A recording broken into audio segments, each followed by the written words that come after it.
తిరుమలలో వన్యప్రాణుల కదలికలపై నిఘా, భక్తుల భద్రత కోసం రోబోట్ డాగ్ వినియోగంపై టీటీడీ పరిశీలన చేస్తుంది. ఇందులో భాగంగా 4 కాళ్ల రోబోట్ డాగ్ పనితీరును అదనపు ఈవో వెంకయ్య చౌదరి పరిశీలించారు. కెమెరాలు, థర్మల్ ఇమేజింగ్, అలాగే లైడర్, ఆర్టిఫిషియల్ ఇంటెలిజెన్స్ తో పనిచేసి ఈ రోబోట్ చీకటి, పొగమంచులను, వన్యప్రాణులను గుర్తించే అవకాశం ఉంది.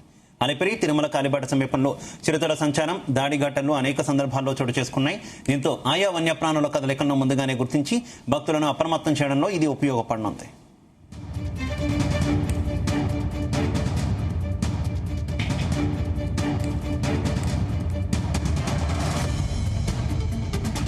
ఇక ఇప్పటికే ఉన్న కెమెరా ట్రాప్లు, పెట్రోలింగ్ కు అదనంగా మొబైల్ మానిటరింగ్ వ్యవస్థ రోబోట్ ను వినియోగించే అవకాశాలను టీటీడీ పరిశీలిస్తుంది.